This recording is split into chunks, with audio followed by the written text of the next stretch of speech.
en direct. Bonjour à tous et bienvenue, merci de nous retrouver pour ce live spécial DTF. On a aujourd'hui Kylian, bonjour, notre expert DTF, qui sera là avec nous. L'idée de cette démo live avec vous, c'est de pouvoir revenir sur cette technique du DTF, de comprendre comment elle fonctionne et puis de voir la machine en action de A jusqu'à Z, donc jusqu'à l'impression, jusqu'au pressage du t-shirt. Et on va également voir la partie logicielle. Donc on a également Christelle et Pierre avec nous qui vont pouvoir relayer vos commentaires et vos questions en direct.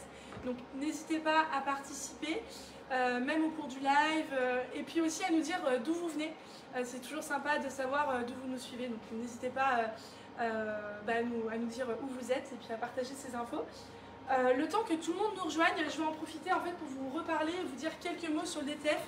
Certains d'entre vous ont déjà suivi le webinaire avec moi hier, mais pour ceux qui n'étaient pas présents, je vais juste vous redonner les éléments clés avant de passer à la partie démo avec Kylian. Déjà, juste une petite question, est-ce que tout le monde nous entend bien? Est-ce que vous pouvez juste nous dire en commentaire si vous nous voyez bien, vous nous entendez bien? si le son n'est pas trop fort. Si le son n'est pas trop fort, si je ne parle pas trop fort. Est-ce que tout est OK? Oui, bon oui, tout va bien. Johanna nous a dit que tout allait bien. Ok, super, merci. Alors, en quelques mots, pour reprendre sur la technique du DTF, j'ai expliqué le principe. DTF, ça veut dire Direct to Film. Donc le principe, c'est qu'on va venir imprimer en fait sur un film dédié au DTF, un film PET, un film transparent, sur lequel en fait on va venir appliquer une couche de couleur, ensuite une couche de blanc. Donc ça va être géré dans le logiciel. On va voir ça ensuite avec Kylian sur la partie gestion du logiciel. Et on va venir ensuite appliquer une poudre thermofusible qui va venir en fait, qui va être séchée en fait du coup sur l'encre et qui va fusionner avec l'encre et qui va ensuite permettre ce transfert à chaud sur le textile. Donc on est vraiment sur un process qui est très simple puisque du coup on n'a pas toutes ces étapes de découpe, de pré-traitement. On n'a pas plusieurs transferts de papier, donc on est vraiment sur un enchaînement assez simple pour arriver jusqu'au transfert à chaud. L'intérêt de cette technique qui est assez novatrice, puisque finalement elle est sur le marché depuis à peu près 1 an, c'est qu'on va pouvoir viser tout type de coloris et tout type de textile. Donc on effectue même pas mal de tests sur d'autres matières. On s'est un peu essayé notamment sur des supports en bois, on s'est essayé sur du papier craft et le résultat est plutôt sympa, ça tient bien, c'est très joli et ça fait vraiment pro. Donc voilà, donc ça c'est pour les supports un peu atypiques, pour vous dire, n'hésitez pas à tester sur d'autres supports, sachant qu'à l'origine, c'est quand même plutôt conçu pour le textile, et là on va pouvoir vraiment personnaliser à la fois sur des textiles blancs, sur des couleurs, vous voyez, on va pouvoir faire des dégradés, des visuels très très fins et surtout très élastiques, qui ne bougent pas dans le temps, qui tiennent très bien en lavage. Et c'est un peu tout l'intérêt de cette technique, c'est qu'on va vraiment finalement avoir la qualité d'un rendu de sérigraphie avec finalement une simplicité de process. Et on va pouvoir aussi bien faire des textiles blancs que des textiles colorés avec des couleurs qui seront malgré tout toujours aussi vives. On n'aura pas ce problème d'éclat de couleurs comme on peut l'avoir sur d'autres techniques. Et puis on peut même s'essayer aussi sur d'autres techniques. Alors en l'occurrence on a fait aussi, excusez-moi je perds ma voix, des essais sur du soft shell, ça tient très bien, on a pressé pendant 10 secondes à 160 degrés. Donc voilà, tout ça pour dire qu'on est vraiment sur une technique très polyvalente et on est encore en train de toute façon de travailler des nouveaux essais et d'avancer sur cette technique. Donc voilà, c'était le petit résumé, le temps que tout le monde nous rejoigne. De toute façon on va revenir dessus, on aura pas mal d'astuces avec Kylian. On va revoir dans un premier temps la machine et puis après on passera au logiciel. C'est parti, je te laisse du coup démarrer sur le... Donc tout d'abord, on est sur une machine qui est en 60 cm, donc on peut mettre des rouleaux de film de 60 cm avec 4 têtes. Donc sur cette machine on a 2 têtes de blanc et 2 têtes de couleur. À savoir que les 2 têtes de couleur ont les 4 couleurs chacune, donc le noir, le jaune, le cyan et le magenta. Ensuite sur cette machine on va avoir le rouleau qui est à l'arrière avec un pré-tenseur qui permet de bien tendre le film. Une fois qu'on arrive au niveau du chariot d'impression, on va avoir un petit plateau chauffant avec 3 résistances chauffantes chacune, où on peut gérer la température pour chacune. Une fois qu'on sort de cette imprimante, on a donc la poudreuse qui est le gros bloc que vous voyez, avec en première partie un plateau chauffant et un petit support au-dessus chauffant qui permettent de fixer l'encre sur le papier.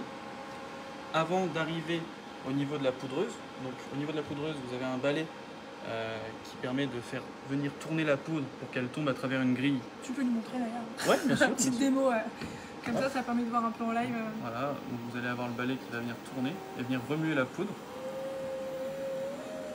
Et le petit accessoire.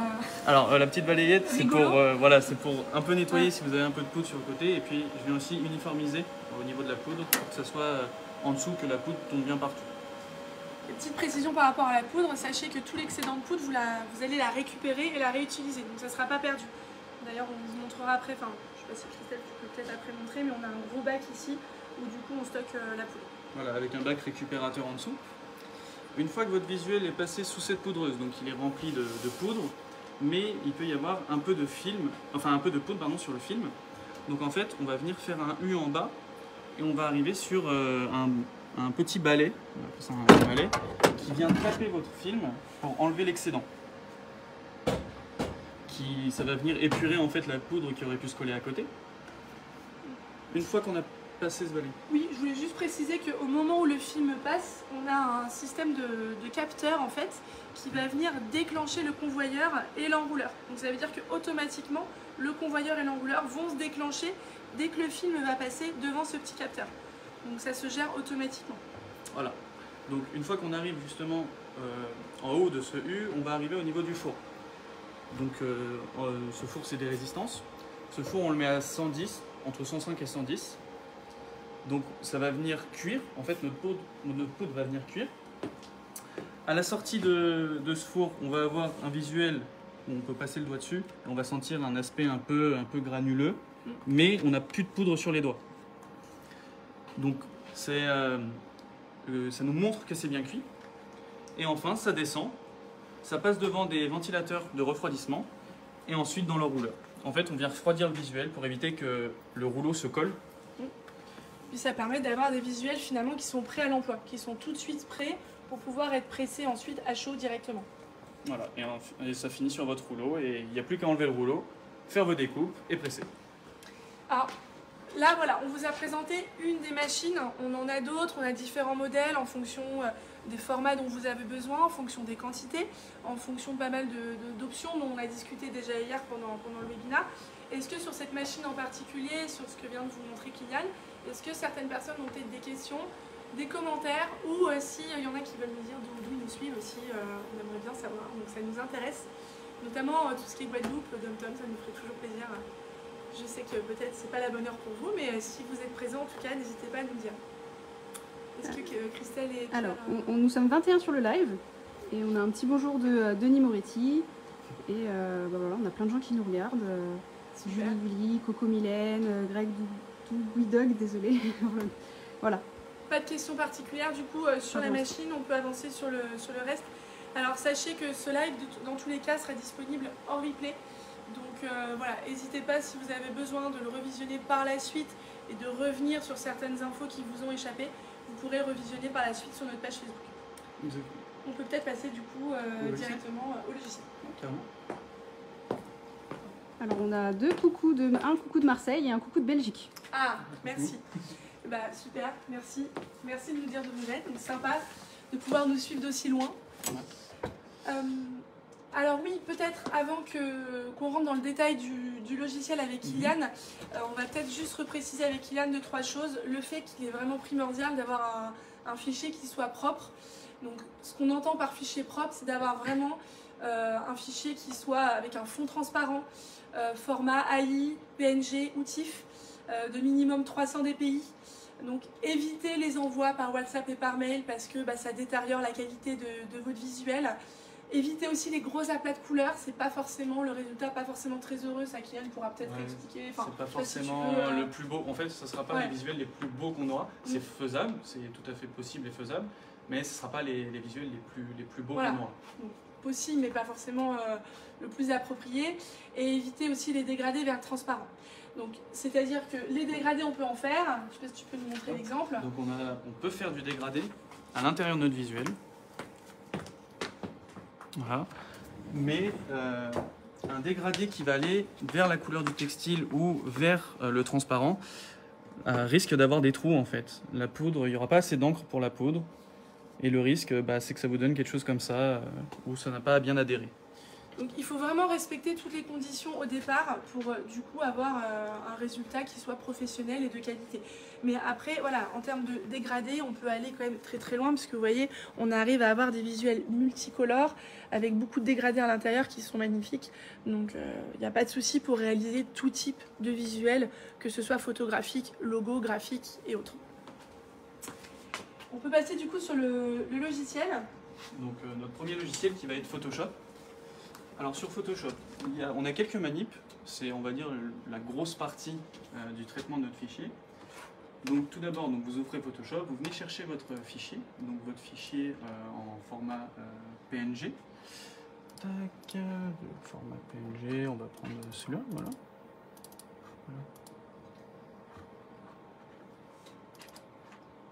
Voilà.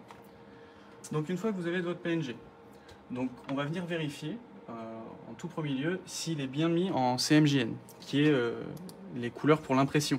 Parce qu'en fait, oui, ça c'est très important. Voilà, c'est que les fichiers ont tendance à être en RVB, puisqu'on les fait à partir d'un écran, qui sont les couleurs pour l'écran. Mais on va venir les mettre en CMJN, mode CMJN. Après, l'idéal, c'est vraiment de créer son fichier directement en CMJN, comme ça vous aurez les couleurs attendues. Une fois qu'on l'a passé en CMJN, on vient venir sélectionner nos pixels pour faire un petit retrait en fait de nos pixels pour venir implanter la couche de blanc. Ça évitera que notre couche de blanc déborde en fait en dehors du visuel et que ça vous laisse un liseré. Oui, autour du visuel qui serait finalement non pas voulu. très joli. Un liseré non voulu. Voilà, c'est ça. Qui ne sera pas uniforme. Donc on vient la contracter. Peut-être, ouais. Donc tu as dans sélection, voilà, modifier contracter. Et contracter. Alors voilà, au niveau de la contraction, on va choisir 1 ou 2 pixels. Ça va vraiment dépendre du visuel et de la finesse du visuel. Si on va sur des traits assez fins, on évite de contracter 2 pixels parce qu'on risque d'avoir des suppressions en fait du visuel, on risque d'avoir des pertes. Donc là on voit que c'est assez épais, donc on peut contracter de 2 pixels. Voilà. Après, au niveau de la gestion du blanc, je pense que c'est peut-être une question qui va arriver, mais du coup je l'anticipe un peu pour avoir pas mal échangé sur les webinaires à ce sujet-là. Peut-être que tu peux peut-être repréciser en fonction des textiles foncés, blancs, colorés, comment tu gères avec le logiciel du coup cet apport de blanc. Est-ce que c'est avec l'expérience ou est-ce qu'il y a des petites règles finalement, des petites tendances oui. En général, sur nos fichiers, on va être aux alentours entre 80 et 100% sur la couche de blanc. À savoir que si vous faites des visuels qui sont destinés à des textiles foncés, on laisse une couche de blanc qui est assez importante pour éviter d'avoir une perte de couleur ou un changement de couleur au niveau du pressage. Après, si on est sur du textile blanc, on peut réduire cette couche de blanc justement, puisqu'elle sera moins impactante que sur un textile foncé. Ok, très bien, très clair. Vas-y, donc, tu peux aller au bout. Voilà, donc on vient sur nos couches, et sur nos couches, on va venir créer une nouvelle couche de ton direct. Cette nouvelle couche de ton direct, elle va apparaître d'une couleur, à savoir que c'est juste à titre informatif. C'est pas une couche de rouge qui va apparaître. Voilà, on pourrait la mettre en vert par exemple, ça change rien, ça sera toujours notre couche de blanc, qu'on appelle W1 pour cette machine. Ça peut changer en fonction des machines. Tac. Et en fait, on a fini. Voilà. Parfait. On a fini. Alors sur cette partie logicielle, j'imagine que vous avez peut-être des questions justement. Est-ce que ça vous paraît clair, notamment pour ceux qui sont peut-être novices? Est-ce que ces notions-là vous parlent ou est-ce qu'au contraire ça vous semble un peu compliqué? Ou est-ce que vous avez des questions? N'hésitez pas, c'est le bon moment. Participer. Alors pour l'instant on est 29 sur le live, on a eu de nouveaux bonjours, on a un coucou de la Nouvelle-Calédonie. Ah super. Un coucou de la Réunion également. Génial. Et je me permets de répondre à Jonathan qui demande si c'est sur le DTF. Et oui, effectivement, on est bien sur la technique du DTF. Ok, voilà. Super. Et ben parfait. Merci de nous suivre et de nous avoir rejoints sur ce live. S'il n'y a pas d'autres questions sur le logiciel, on va avancer. Je pense qu'avant de passer à l'étape du pressage, ce qui serait bien aussi, c'est peut-être reparler de cet aspect un petit peu rituel autour de la machine. C'est vrai que c'est un sujet qu'on aborde sur le fait que le DTF, il faut quand même être assez présent, assez rigoureux, assez patient et avoir du temps à consacrer à la machine. Est-ce que peut-être, nous donner peut-être les grandes lignes de ce rituel qu'il faut apporter finalement à cette machine en fait, sur cette technique. Sur cette machine, enfin, sur les machines de DTF en général, on va instaurer une espèce de petite routine en fait quotidienne. Quand on va venir l'allumer, on peut venir faire un cleaning, donc venir nettoyer les buses qui ont pu servir la veille ou qui ont pu un petit peu sécher dans la nuit, et venir faire un test pour voir l'état de nos buses. Voilà. Si on voit qu'on a vraiment des manques, on peut venir charger en encre, nettoyer et après refaire un test de buse. Voilà, à savoir qu'un test de buse n'est pas forcément toujours à 100% correct, mais sur l'impression, ça rendra nickel. Mais voilà, on instaure une petite routine pour essayer de garder la machine propre et en état, sachant que c'est des machines qui demandent de l'impression en fait, c'est clairement ça. Elles ont besoin d'imprimer. Plus pour on être imprime, en état, voilà, c'est ça. garder une bonne santé, garder une fluidité. Plus on imprime, moins on aura de problèmes. Est-ce que du coup on peut voir la machine en action imprimée là? Tu vas lancer le super. Alors, juste avant, je me permets de vous couper, excusez-moi. On a une question de Christophe qui nous demande si un PNG en CMJN, donc par rapport au logiciel, est-ce que c'est possible? Alors sur AI directement, alors, sur Illustrator. Alors, format PNG, c'est ça en CMJN? Oui, sur Illustrator directement, on peut créer notre visuel directement PNG, donc avec un fond transparent en CMJN. Ok. Et on a une petite, un petit compliment de Jonathan qui nous demande, qui nous dit qu'il a fait imprimer des fichiers chez nous en DTF et qu'il est, que c'est au top. Il les a collés hier. Eh ben, super, merci beaucoup. J'en profite, d'ailleurs, j'en reparlerai à la fin. Sachez que demain, on aura un webinaire sur le prêt-à-presser pour justement vous parler du prêt-à-presser DTF. Donc, n'hésitez pas à le suivre pardon, demain à 11 h. Donc là, ça sera en webinaire, hein, donc ça sera directement en vous connectant depuis Zoom sur le lien qui est sur notre site. Ça ne sera pas sur Facebook, mais je pense que ça peut quand même beaucoup bien compléter ce qu'on a vu aujourd'hui et puis ce qu'on a vu aussi hier en webinaire. N'hésitez pas à le suivre. On a également un coucou du Luxembourg avec une question. Super. Est-ce qu'on est toujours obligé de faire la couche de couleur que Kylian, tu viens de faire? Donc la couche de ton direct, donc, qui est signalée par une couleur, c'est notre couche de blanc et moi je conseille de la faire tout le temps. Voilà. Même si on vient réduire le pourcentage de blanc dans notre logiciel d'impression, je conseille de la faire tout le temps. Après, ça peut être des essais, ça peut être vos essais. Est-ce que si je fais sur un textile blanc, j'enlève la couche la couche de blanc, pardon, est-ce que c'est le rendu que je veux? Pourquoi pas alors? Pourquoi pas? Après, c'est vraiment au cas par cas, en fonction des visuels, des supports, on va venir ajuster finalement ces différents paramètres. C'est ça. Alors, on a une question un peu plus technique de Denis qui nous dit comment avoir un visuel uniforme, c'est-à-dire qu'il a des traces de passage de la tête d'impression. En l'occurrence, il n'a pas la grosse machine dans 60 cm, il a une petite rouge en 30 cm. D'accord. Ça peut être lié à plusieurs choses, alors c'est ça qui peut être délicat. C'est ça. Mais donc on peut avoir plusieurs raisons à ce problème en fait. Ça peut être un nettoyage, ça peut être des têtes qui sont un peu sales, donc on peut venir les nettoyer manuellement. Si après plusieurs cleanings directement sur la machine, on peut venir les nettoyer manuellement. On peut avoir notre éclosion, qui est un paramètre du logiciel d'impression qui est peut-être trop faible. À savoir que c'est un paramètre qui vient en fait affiner et rendre plus net les traits. S'il est trop faible, on risque d'avoir justement ce petit bending, comme on l'appelle. Ça peut venir de plusieurs raisons différentes. Ça peut être lié aussi au fait qu'on n'ait pas utilisé la machine pendant un certain temps, sans avoir fait ce petit rituel aussi, ou sans avoir mis les têtes à tremper dans le liquide pour les préserver et les garder dans une humidité qui permet justement d'éviter qu'elles s'assèchent.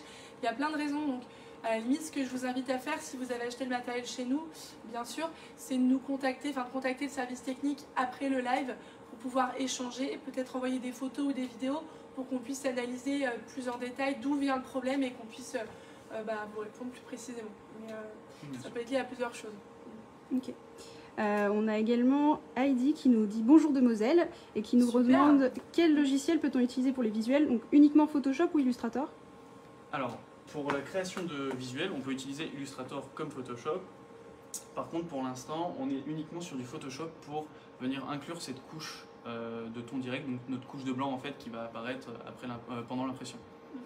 Ok, super. Et moi je repense à une question que j'ai eue notamment hier quand quand on était en webinaire, une question de Vincent qui demandait si on pouvait utiliser justement, gérer le DTF depuis un Mac.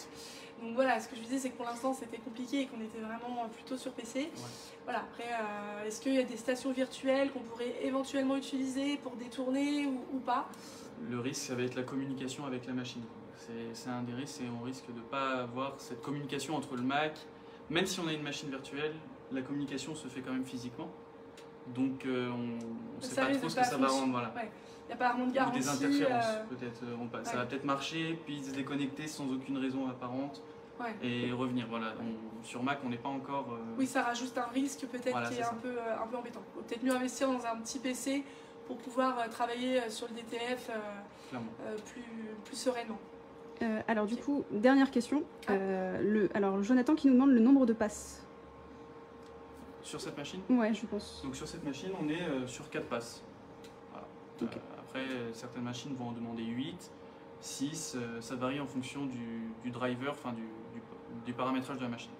À savoir qu'on peut le changer aussi. Nous, cette machine, elle prend 4 ou 6 passes. Voilà. D'autres machines, ça va être 6 ou 8. Voilà, ça, on peut l'ajuster. On peut l'ajuster. Après, les machines ont leur pré-réglage, mais voilà, ça va être un peu différent en fonction de la machine. Voilà. Ok, top. On peut peut-être lancer l'impression, et puis après, à la fin de l'impression, s'il y a d'autres questions ou d'autres commentaires, et continuez de nous dire d'où vous venez. Franchement, c'est super sympa de savoir que vous venez du Luxembourg, Nouvelle-Calédonie, Réunion, ça fait vraiment plaisir. Parce que finalement, c'est pas possible pour tout le monde de venir nous voir au showroom. Donc on est vraiment content de pouvoir finalement être en contact avec vous depuis un peu partout. Donc c'est super chouette. C'est parti. Je lance l'impression, je mets la machine, la poudreuse en route. Hop. Et c'est parti.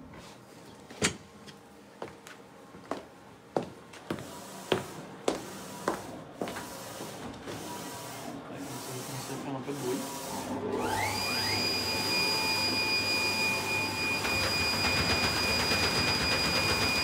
Peut-être que tu peux assez intéressant. Alors, je ne sais pas si on nous entend bien ou pas, mais ce qui peut être sympa, c'est de voir là l'étape, la première étape d'impression. Là, on dirait que le logo qui s'imprime, donc on imprime la couche de couleur et après la couche de blanc. Oui, voilà, alors, pour le film, ici, pour le film, on va avoir, voilà, on est sur une longueur qui est assez importante en fait, et le risque qu'on peut avoir, c'est que notre film n'est pas bien droit et notre machine n'est pas bien droite finalement, donc le film peut se décaler un petit peu, il n'y a pas de souci, on peut désactiver l'aspiration, venir bouger manuellement le papier pour le replacer plutôt correctement et remettre l'aspiration. Et voilà, et notre papier va revenir.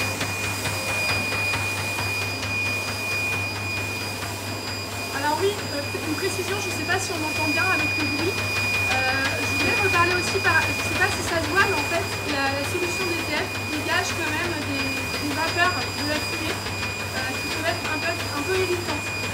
Donc pour l'instant, on n'a pas suffisamment de recul par rapport à ça. Mais nous, ce qu'on conseille, c'est vraiment d'être plutôt dans une pièce aérée où on va pouvoir ouvrir et puis d'être muni d'un extracteur. Donc nous, on vend des extracteurs sur le site qui sont compatibles avec tout type de poudreuse. Et ça permet justement d'enlever ces vapeurs. On conseille aussi, ça c'est des recommandations, après chacun fait comme il le sent, mais on recommande aussi d'utiliser le masque FFP2 qui va venir vous protéger aussi de ces vapeurs.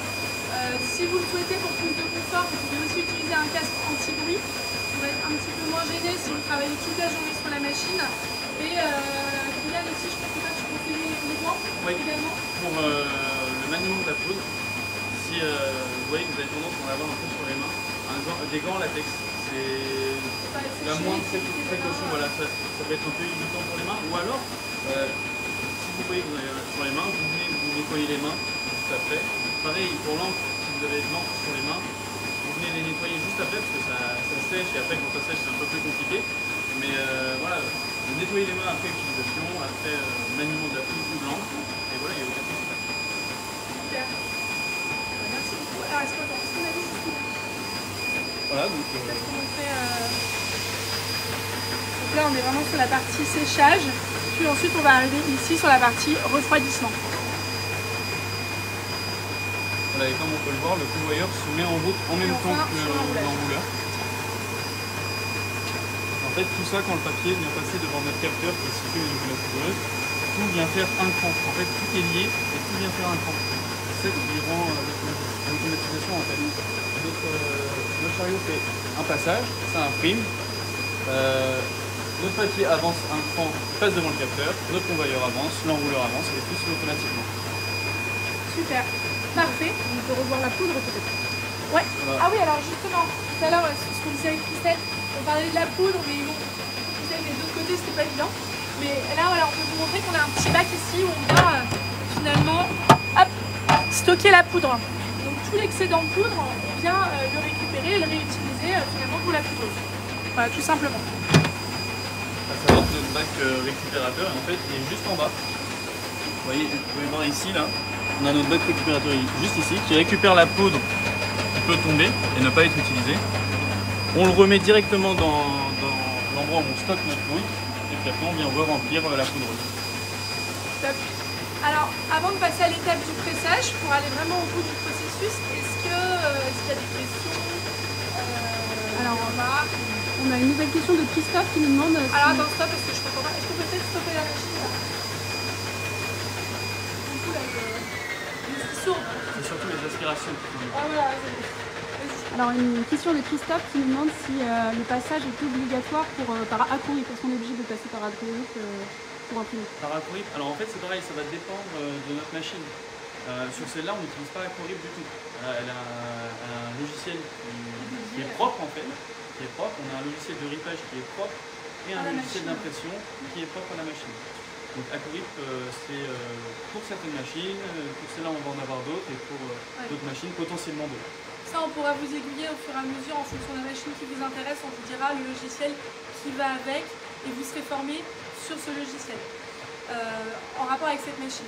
D'ailleurs, je reviens sur la partie formation. Sachez que nous, on propose une formation et une installation à domicile directement. Donc voilà, donc ça c'est en option pour en discuter à la fin si vous avez des questions. Je vous redonnerai mon adresse mail et puis aussi l'adresse mail bien sûr de l'équipe commerciale qui pourra venir en support. Excusez-moi, on a une visite en live. Du coup qui pourront vous en dire plus, mais sachez que c'est possible qu'on vienne faire l'installation et la formation à domicile chez vous pour ce type de machine, ou alors vous pouvez aussi venir au showroom sur certaines machines pour faire ici, et dans ce cas là c'est inclus dans le prix. Voilà, ça on pourra revenir sur ces points un peu plus particuliers si vous souhaitez à la fin ou par mail si vous souhaitez échanger avec nous. Alors, je vous demande un petit son. Voilà, on voit que le visuel est passé sous le four. On a cet aspect un peu granuleux. On peut le couper et l'emmener à presser.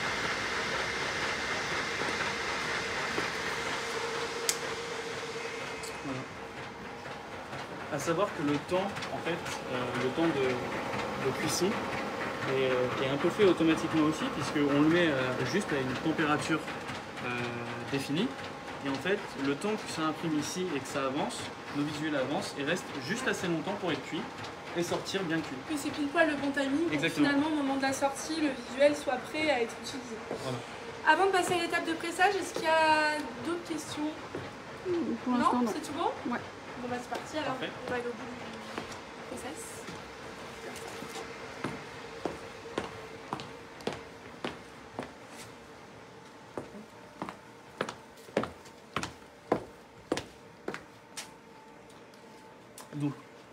Donc, pour le pressage, vous prenez votre t-shirt, vous venez sur votre presse que vous avez réglée donc à 160 degrés. Tac. On va venir presser une première fois en fait pour enlever les plis et surtout l'humidité qu'on peut avoir avec le stockage du t-shirt. Au niveau de la pression, on vient mettre une pression moyenne. C'est pas quelque chose qu'on peut fermer à deux doigts, mais quelque chose qu'on vient un petit peu appuyer. Tac. Et puis ça vient vraiment lisser le t-shirt et enlever tout l'excédent. Mais ça c'est de façon générale sur toutes les techniques, on recommande de le faire pour avoir un t-shirt, un textile qui soit prêt à recevoir finalement le transfert. Exactement. Donc ensuite, on vient prendre notre visuel qu'on a découpé en fait.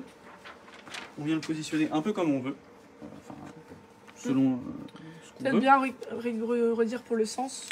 Ah oui, donc pour le sens, bien sûr, vous avez votre couche de blanc, on vient mettre la couche de blanc hop, sur le t-shirt. Petite feuille de protection. C'est ça, vous allez la mettre. Alors, soit une feuille L'un ou l'autre. papier cuisson, soit téflon, soit finition. On Feuille vient de la finition, positionner. c'est ça. Et ça, c'est feuille de téflon.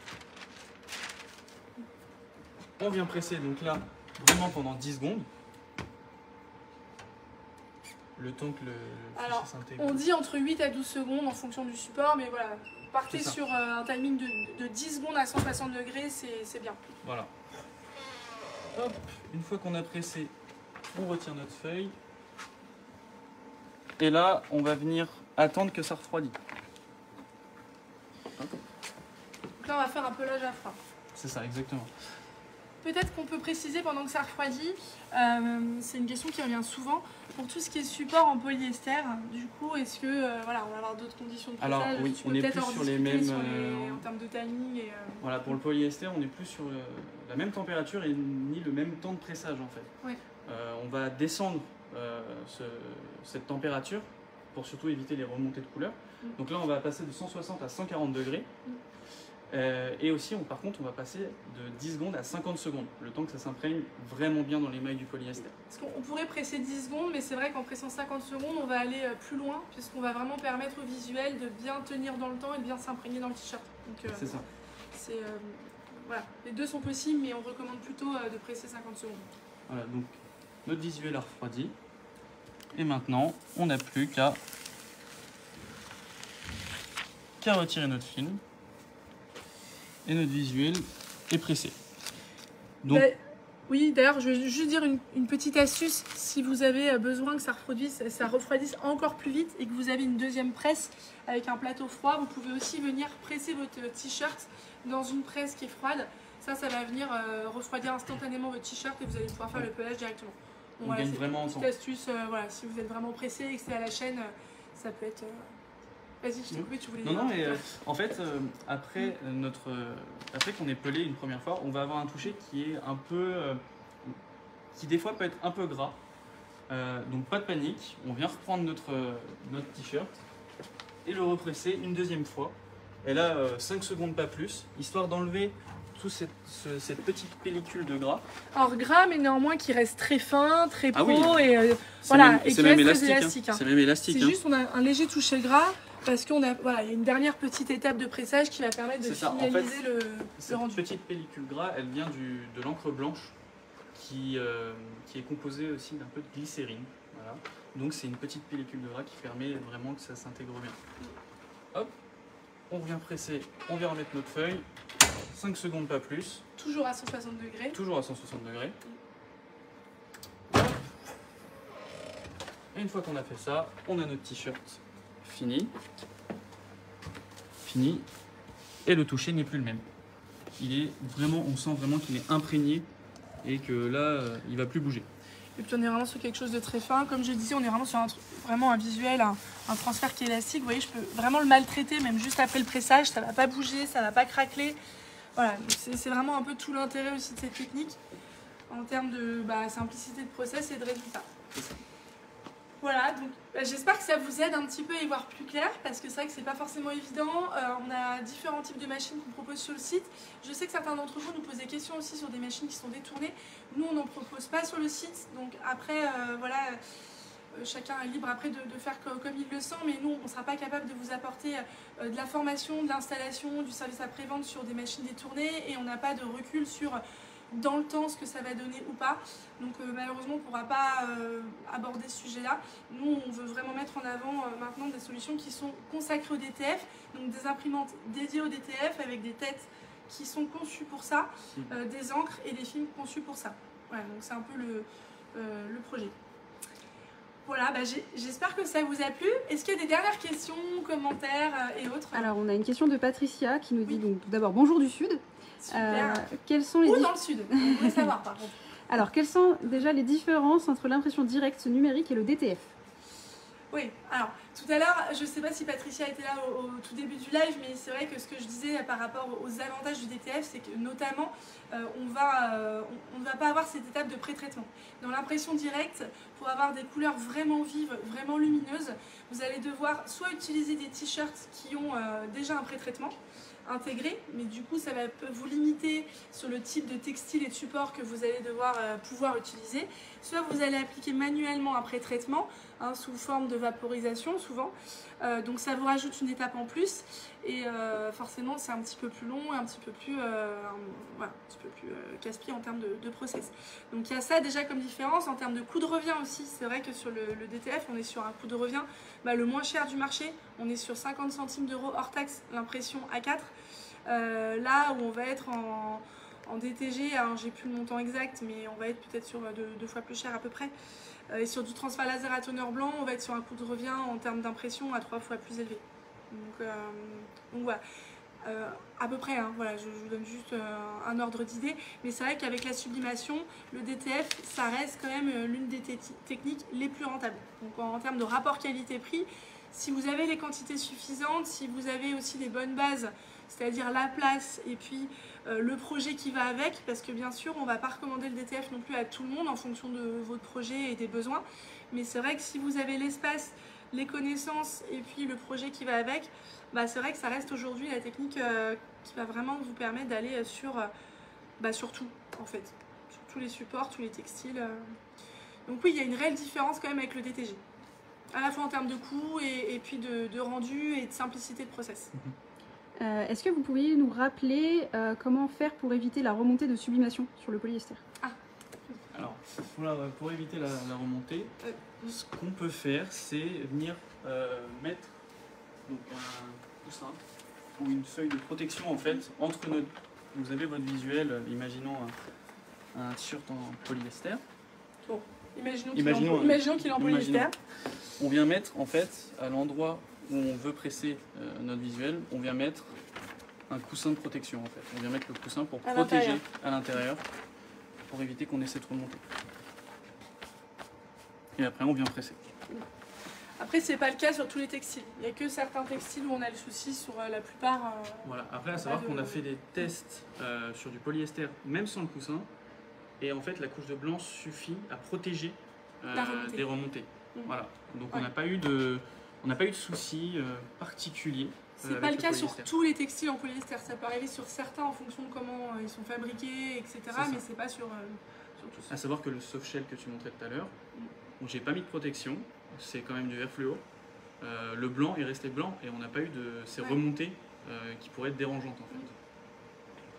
Alors on a un bonjour de Michel qui nous dit qu'il a raté le début malheureusement et donc demande s'il pourra revisionner par la suite. Donc oui, c'est l'avantage quand même des lives, c'est que pour le coup là vous avez accès au live en replay, donc vous pourrez le regarder depuis le début, et s'il y a des questions même par rapport au début, par rapport aux explications qu'on a données avec Kylian, n'hésitez pas à m'envoyer un mail, on pourra vous apporter les précisions supplémentaires. Donc voilà. C'est un peu l'intérêt du live, c'est que là au moins vous avez accès au replay, donc ça vient compléter un petit peu tout ce qu'on peut voir aussi en webinar, puisque là on a pu voir la machine vraiment en action et aller au bout du process. Donc voilà. Et je vous invite demain, donc j'en ai reparlé en début, mais je ne sais pas combien on est, peut-être qu'il y a des personnes qui se sont ajoutées depuis le début du live. Demain on aura un webinar sur le prêt-à-presser. Ça peut être peut-être une bonne étape intermédiaire avant de vous lancer dans le DTF pour découvrir la qualité et le rendu de ces techniques. Puisque le prêt-à-presser DTF, c'est finalement le fait de venir commander des fichiers que nous on va vous préparer, vous imprimer, que vous n'aurez plus qu'à presser chez vous. Ça peut déjà vous donner un bon ordre d'idée du rendu et de ce que vous pouvez faire et proposer à vos clients. Et puis voir si ça convient finalement à votre projet. Voilà, donc n'hésitez pas, demain je vous en parlerai un peu plus en détail de cette possibilité-là. Ça peut être une étape intermédiaire pour ceux qui hésitent et qui veulent découvrir la technique. Alors on a un bonjour de Vincent d'Allemagne qui nous dit: est-ce que votre imprimante au format A3+ dispose d'un mélangeur d'encre blanche? Et il nous dit encore merci pour ce live. Merci, c'est gentil pour le commentaire. Oui, de toute façon pour le DTF, il faut obligatoirement un mélangeur et un circuit blanc. Voilà, on a ces circuits qui permettent de garder l'encre blanche en mouvement. Ça permet que les pigments restent mélanger en fait. Sinon ils vont venir se poser au fond et après bon, l'impression, la couche d'encre blanche en fait deviendra pâle, très pâle. Et ça peut être un des problèmes qu'on peut rencontrer si, imaginons, on voit que notre couche de blanc n'est pas assez blanche, quoi, qu'elle est un peu pâle. Intense. Voilà, on peut dire, ah mince, elle est peut-être pas assez mélangée. Est-ce que j'augmenterai pas un peu la vitesse de mon mélangeur? Ça peut être un des éléments qui explique un résultat parfois pas toujours. Exactement. Alors, on a Marjorie qui nous dit bonjour du Sud aussi. Elle vient de Toulon. Ah, merci. Elle nous demande si on est obligé de beaucoup imprimer avec le DTF. En l'occurrence, elle fait déjà du flocage, mais elle est plutôt attirée par le rendu du DTF. D'accord. Alors, voilà, c'est des machines qui demandent de l'impression. Voilà, elles ont besoin d'imprimer. Plus on imprime, moins on aura de soucis. Par contre, à savoir que si un jour vous n'avez pas beaucoup d'impression et que vous avez même qu'une impression, vous pouvez très bien le faire. Après, il ne faut pas que ça soit tous les jours une impression. Ça, c'est plutôt pour la garder un peu en marche, mais on va favoriser quand même des petites productions tous les jours. En fait, on a différents types de machines sur le site. Ça, à la limite, je vous laisserai peut-être revenir aussi vers l'équipe commerciale qui pourra vous diriger en fonction des quantités que vous avez mensuellement. Mais on a des machines qu'on recommande plus si vous avez 100 à 200 pièces par mois. D'autres machines qu'on va plutôt recommander si vous avez entre 200 à 400 et des machines pour plus de 500 pièces.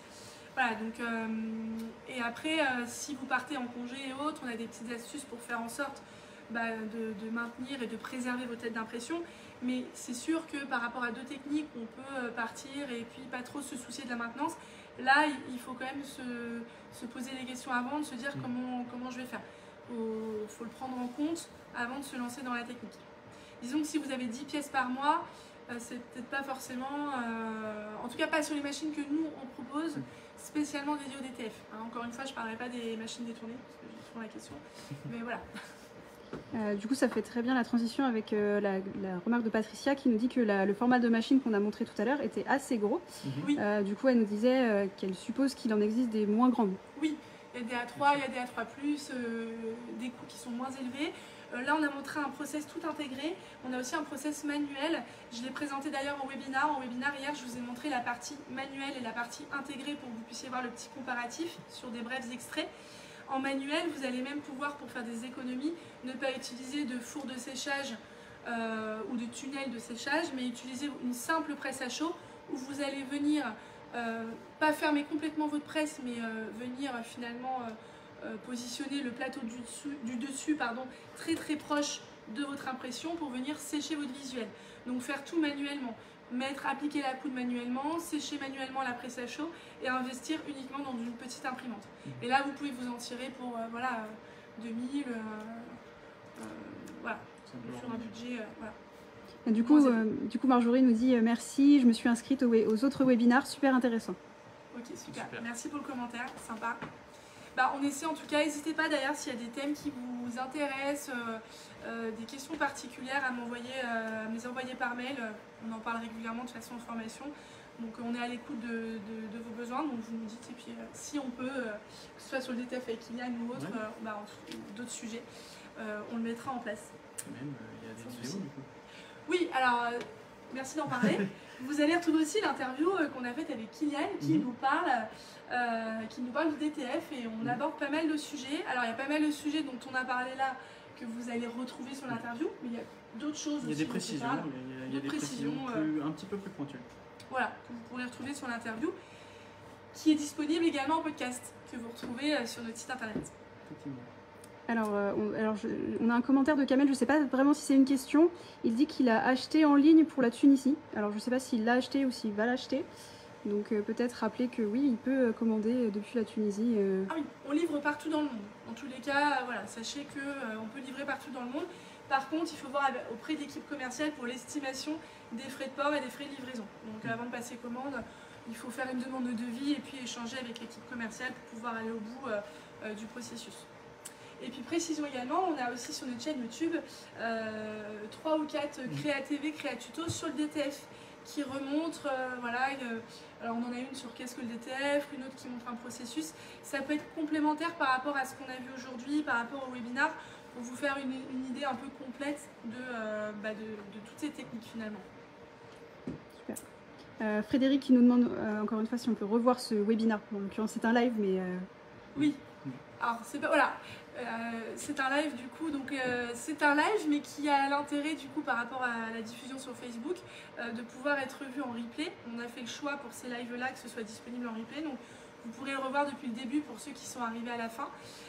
Les webinars, c'est des formations en ligne, du coup avec des inscriptions sur Zoom. Vous avez tout le planning qui est disponible sur le site internet et puis également on met le planning à disposition sur la page Facebook. N'hésitez pas à vous inscrire, c'est complémentaire. C'est vraiment autre chose, c'est-à-dire qu'on vient compléter des informations plus techniques, plus précises. Là, l'idée, c'était de vous montrer la machine en action, de pouvoir aussi échanger avec Kylian sur la partie logicielle, sur des choses qu'on ne peut pas forcément voir en webinar. Voilà, donc c'est complémentaire. Il y a beaucoup de thèmes, que ce soit sur le flocage, la sublimation, la vectorisation, que ce soit sur certains logiciels aussi spécifiques en sublimation et autres. Et demain, on aura le prêt-à-presser. Donc voilà, je pense qu'on a à peu près tout dit. Bah écoutez, merci à tous. S'il n'y a pas d'autres commentaires, on va vous quitter sur ce live. Un grand merci à Pierre et Christelle pour leur présence. Oui, il y a une dernière question. Oui, alors Marjorie qui nous demande si on part sur le prêt-à-presser, combien faut-il de quantité et est-ce que ça fonctionne sur les casquettes? Alors ça, on en parlera demain, justement, ce sera le sujet. Oui, il y a un minimum de quantité.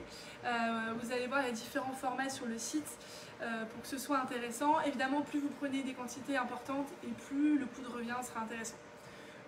Et oui, potentiellement, vous pouvez le transférer sur une casquette. Aucun avec problème. une casquette. À la limite, avant le webinaire de demain, n'hésitez pas à regarder le produit, justement, pour vous faire une idée un petit peu des prix. Et je vous réexpliquerai justement par rapport au format comment ça se dispose. Alors on a Chick qui nous dit merci pour le replay, qu'en est-il de la durée au lavage du DTF? Bonne question, parce qu'on n'en a pas parlé. C'est vrai qu'on n'a pas parlé. Alors, une fois pressé, voilà, qui est une très bonne question finalement, parce que c'est aussi important. Voilà, donc on va être sur une durée d'au minimum 60 lavages. Ouais. Voilà. Et sachant que donc à 30 degrés ça passe très bien, mais on peut même pousser le lavage jusqu'à 60 degrés, ça tient. Après, comme tout textile, ça c'est ce que je dis souvent, bien évidemment, plus vous lavez à haute température, plus ça abîme un peu votre textile. Hein, on parle même pas là du visuel, hein, je parle du textile en général. Donc, si c'est possible, lavez plutôt à 30-40 degrés. Mais si vous en avez besoin, vous pouvez laver plus haut. Voilà, vous pouvez laver à 60. Super. Frédéric nous dit merci. Voilà. Super. Merci. Bah, merci à tous, j'espère que ça vous a plu, que ça vous a aidé, surtout à y voir plus clair. Merci de nous avoir suivis depuis la Belgique, le Luxembourg, la Nouvelle-Calédonie, la Réunion, le sud de la France, Toulon. J'oublie quelques villes sûrement, mais en tout cas ça fait voilà, d'un peu partout. En Moselle, voilà, c'était ça que je cherchais. Merci à tous et puis à très bientôt pour de prochains lives et puis surtout des prochains webinars et je vous retrouve demain pour le prêt-à-presser. Un grand merci à tous et à très bientôt.